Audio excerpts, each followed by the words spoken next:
Hey guys, welcome to Whiskey and Literature. I'm your host, Captain Mike, and tonight we're talking about the whiskey. So I'm excited about this video because it's a 6-bottle whiskey haul. I don't know where I bought some bottles, turns into a whiskey haul, but 6 bottles, does that qualify? Like, what do you think? Feel free to comment below if you think 6 bottles is a whiskey haul.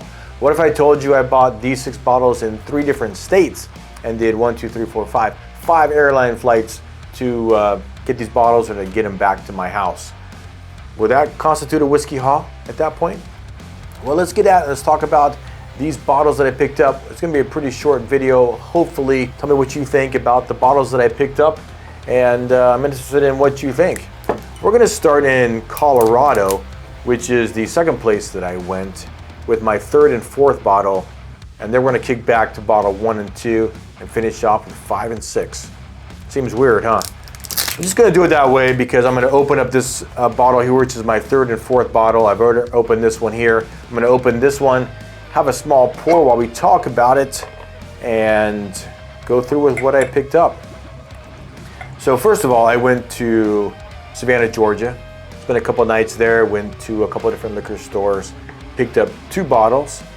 Then I flew to Denver, Colorado. We're hanging out with some friends, went to the Stranahan's Distillery, picked up a couple bottles there, and then I flew back home and picked up my last and final bottle for my 6-bottle haul. But let's talk about these 2 bottles. And this one I opened last night and had a small pour of it, and I think it's pretty good. I wasn't gonna buy this bottle. So they had these Distillers experimental series, and they had 3 different bottles. I only bought 2 of them, and I was not gonna buy this one. I was gonna buy the one where they actually cut their whiskey instead of with water with a cold brew coffee. That really piqued my interest, and I thought at first that this maple finished whiskey was like Jack Daniel's number 27 Gold. It was finished in maple barrels, and instead this was actually aged for 5 years. It's an American single malt, and then they finished aging, or they finished it for 4 more years in ex-bourbon barrels that were used for maple syrup.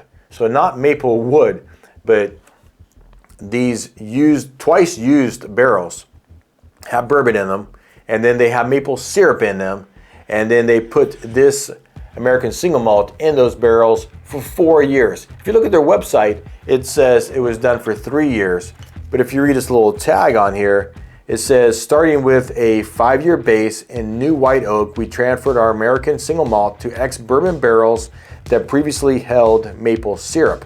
With exactly 4 years finishing time, this caramelly and candy treat is ready to be enjoyed. And I had a small pour of this last night, and it was really good. And at first, that maple syrup wasn't really forward to me, which is this nice sweetness. And then a couple minutes after I had it, all of a sudden that syrup I was like, man, I got this overwhelming maple syrup note in my mouth. Like, I'm talking minutes and minutes and minutes after finishing that whiskey. But that's a really good one. I'm looking forward to getting further in the bottle. And this one here seemed interesting to me. It's a double fermentation. And I'll be 100% honest with you, I don't really understand what that means. I thought maybe they fermented it, then they fermented it again. But let me read you what the label says, or this little note here. First of all, it's 6 years, 11 months old, finished in standard char number 3. And here's a question. What do you get when you double up on fermentation and combine yeast strains from both the beer and the whiskey worlds? The result is a dry, buttery finish that after nearly 7 years is smoothly integrated with the fruity esters of our classic profile. When I read that, it seemed to indicate to me that they just put 2 different types of yeast in there. If you know, let me know. I didn't ask at the distillery what exactly that meant. I just picked these 2 bottles up. They were $44.99 each for these 375 milliliter bottles. And this was bottle 3 and 4 that I picked up on my, technically, I guess, a 3-state whiskey haul. It's a nice nose. It's more reminiscent of the single malt than this one. It seemed like the single malt with an overlying sweetness on it, and that caramelly maple caramelly, maple syrup, with that maple syrup note, which obviously is not on this whiskey here. It's just that standard American single malt note that I get with some other just, it's not a sweetness, but it's like a doughiness is what I'm picking up. Now it says buttery on there. Is that buttery? I don't know. I don't get any butter notes on here. It's just more nice and, can I say, smooth and kind of dull. I think the American single malt, the notes that I get typically, there's none of that sweetness that we associate with the bourbons. There's none of that spiciness or that kick we get with the rye. It's just almost a more of a flat whiskey note. I do like it just because it's different than the bourbon and the rye. And that's a really nice nose, and I'm interested to, I'm gonna take a little sip here in just a minute. But backing back up to Savannah, so I went there for work, spent 2 nights in Savannah. First night went out to eat, when I walked to a liquor store, and that was a bust. And my coworkers went back to the hotel. I'm getting my 10,000 steps a day, so I walked to a second liquor store. They had the Larceny B523. They had some Frey Ranch stuff. They had some Barrel Craft Spirits things, bottles that I was interested in. They had quite a few other bottles, but let me share with you the 2 bottles that I did pick up and tell me what you think. And those of you who know me are going to recognize this bottle shape and Rendezvous Rye. And I know what you're thinking. Captain Mike, you already have Rendezvous Rye, and I have quite a few Rendezvous Ryes, and I've had quite a few of these bottles. But when I saw this label, I didn't recognize the picture on the label, and on further inspection, I realized this is a 2019 Rendezvous Rye. So I really didn't even start drinking whiskeys till like 2019. I had quite a few double ryes, probably through 2019. And I probably didn't get my first Rendezvous Rye until 21 or 22. And the 2 bottles that I have in my house right now are 21 and 22. So I was excited to get this, and I understand that the blend of the 19 and 21, 22, 23, it's all pretty much the same blend. Probably the proportion of MGP to High West distillates is different, and perhaps the age has come down if I'm even 19 to 22 and 23. But it's going to be pretty much the same whiskey. You really have to go back farther in High West, pre-2016, 2014 or so, before you get to really a distinct and different Rendezvous Rye. But I was excited to get this one. It's a bottle that I don't have. I haven't had the 19, so excited about that. And I was really excited because when I went to go pay, she rang me up $79.99 for this bottle, which is MSRP for Rendezvous Rye. But lucky for me, I had seen on their sticker on the shelf, it says $63.99. So I said, hey, you guys advertise price is $63.99. And she did change it for me. So I got this $16 off MSRP and couldn't be more excited about that bottle. So what do you think? Would you have bought the Rendezvous Rye? I don't know. But this bottle here, I was really excited about as well. I've been looking for this bottle ever since I saw the Ascot Awards from 2023. And this bottle here won the best in category for blended straight rye whiskey. This is the Stellum Spirits Rye, the Fibonacci blend number 1. I've been looking for it here in the Tampa Bay. I haven't been able to find one. I'm pretty excited to get into this bottle. This is distilled in Indiana, Kentucky, and Tennessee.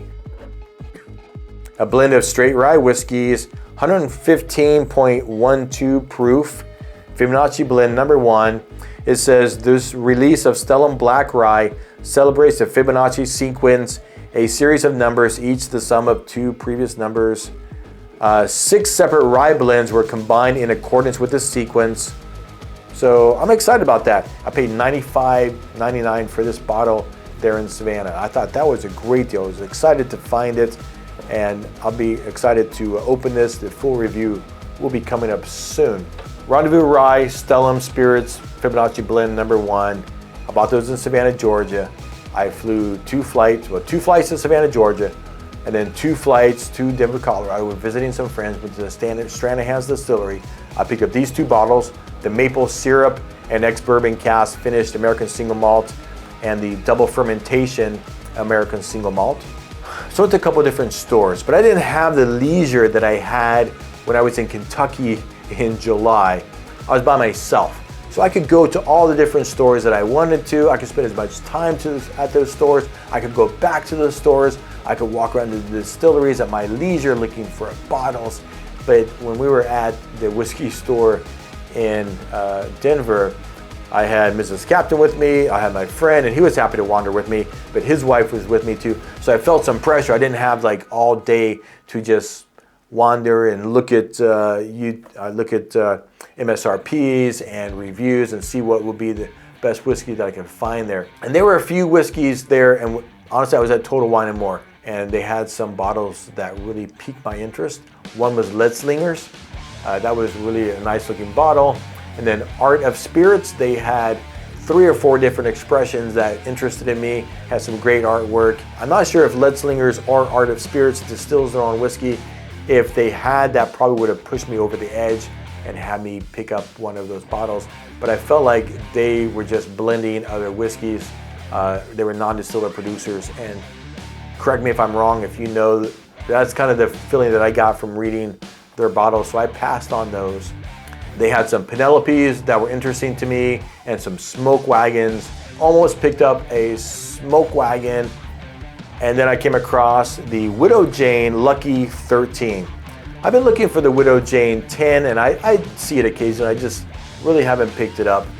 But when I saw this Widow Jane 13, which I don't think I've been seeing here in the Tampa Bay area, I went ahead and picked it up for $129, I think, or $125 for this bottle, which I do believe is MSRP. Widow Jane Lucky 13, aged 13 years in American oak, pure limestone water from the legendary Rosendale mines of New York. It's a blend of straight bourbon whiskeys, batch number 9, bottle 778, 2022. This is bottled at 93 proof. Now, I've not really deep dived this whiskey. When they first were releasing the Lucky 13, they were single barrels. And so, the proof was typically higher than 93, but now these are released in small batches, and so they're all just 93 proof. And I do believe, just like the High West and the Stellum, this is distilled in Kentucky, Tennessee, and Indiana, bottled by Widow Jane. So the Stellum doesn't say what distilleries exactly they get the whiskey from. Neither does this one. If you hear the word Indiana, pretty sure this is MGP, MGP, MGP, which is fine. I drink a lot of High West, and I appreciate the products, and I don't mind at all the fact that it's an MGP product in here as well. All High West products do have High West distillates in them, and then they also have the MGP. And frankly, the demand is outstripping High West's ability to produce enough whiskey. And so actually, currently, the ratio of High West to MGP is falling. In fact, in each bottle is less High West and more MGP, even though they have increased their capability, their production. They have been unable to keep up with demand, and so actually more MGP is in each bottle of High West than previously. Widow Jane also an MGP blend, Kentucky, Indiana, and Tennessee. And this brings me to my 6th and last bottle that I actually purchased here in Tampa Bay. So 2 flights to Savannah, 2 flights to Denver. I have 5 bottles at this time, flew back home and picked up 1 more bottle, and I couldn't resist this. I've been a fan of Penelope. I feel like they've been making some pretty good whiskeys. I have their toasted and their barrel strength. In fact, their Architects is one of the bottles that I was kind of looking at in Denver. Got the Widow Jane instead. And I was at my local store here, and I realized they had a Penelope toasted rye. Now, talking about MGP is in all 3 of these bottles, we assume, right? It says Indiana, so probably MGP. MGP just bought Penelope, I believe, this year. And I believe MGP does not put out any whiskey under their own name. They just sell to other distilleries. And by acquiring Penelope, well, I'm excited about that. Penelope, bottled by Penelope Bourbon Bottling in Bardstown, Kentucky. Straight rye whiskey, toasted, barrel finished, char 1, toast heavy, 100 proof. Again, I'm a fan of Penelope's products. Their toasted bourbon is pretty legit, and their barrel strength bourbon also is very good. So I'm excited to get into this rye and just sticking with the MGP here in the house. So these are my 6 bottles that I picked up, and I was really trying in Colorado to find something that wasn't an MGP blend, and I really couldn't find anything, and I just didn't have the time to just look around as much as I wanted to. And when I saw the Lucky Jane or Lucky 13, I went ahead and just snagged it and ran for the front door. So anyway, cheers, guys.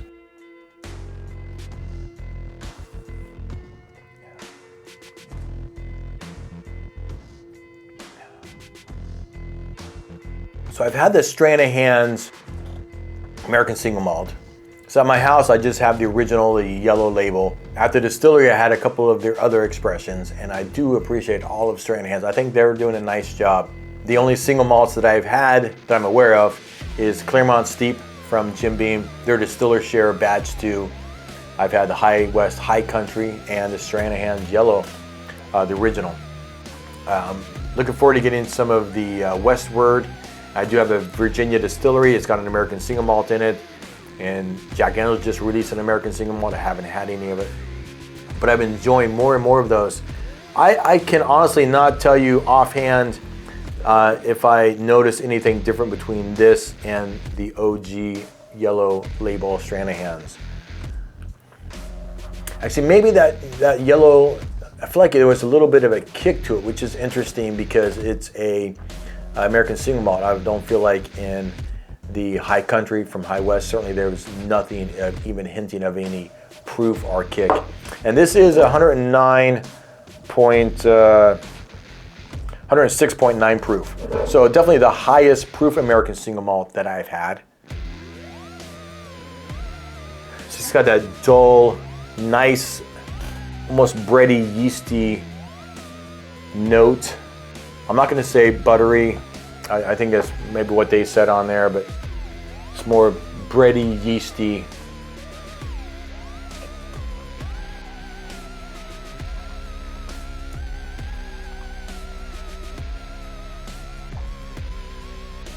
It's nice and viscous. Just a little bit of heat.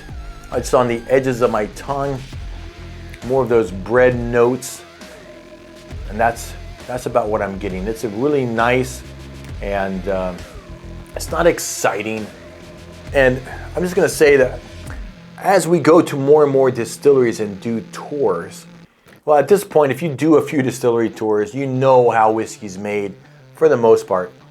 And so you go do the tour, and yeah, okay, you mash it, you ferment it, you distill it, you barrel it, you age it, you put it in your bottles. It's all really cool. But it's like, why should I buy your whiskey? What do you have that's different? What is your story? And what are you doing that's new and exciting from the ordinary? What do you have to offer that other distilleries don't? And that's why going to distilleries and buying these distillery-only products are pretty interesting. We did Kentucky Peerless. I got the Absinthe Finished Rye. We did Jack Daniel's last year. I did got one of their ryes, one of the distillery-only products, and that I thought was a really, really nice whiskey. You can also bought some products at Jim Beam, the Distiller Share. That's a distillery-only product. Got these from Stranahan's. So I enjoy really going to distilleries now to see what is different, what do you have that's kind of experimental, and why should I buy your product. So I encourage you, if you have a chance, and you'd be surprised. I mean, look in your local area. You might find some distilleries right there and you just didn't even know it. And certainly wherever you go, you can, I think, pretty much always find a distillery that's kind of worth your time to go and visit. Of course, there's big name ones and there's little name ones, or little name ones.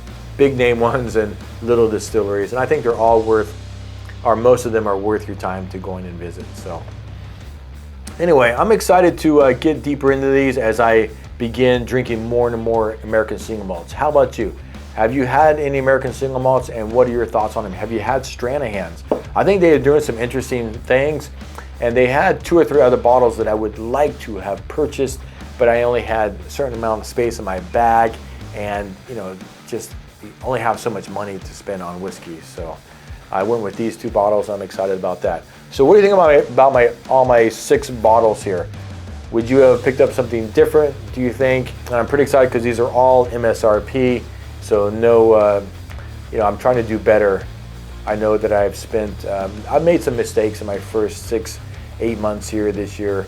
I have definitely overspent on a few bottles, and I'm trying to not do that and to be more patient finding my bottles. Definitely, I think all these whiskeys, if you have a chance to pick them up, you should.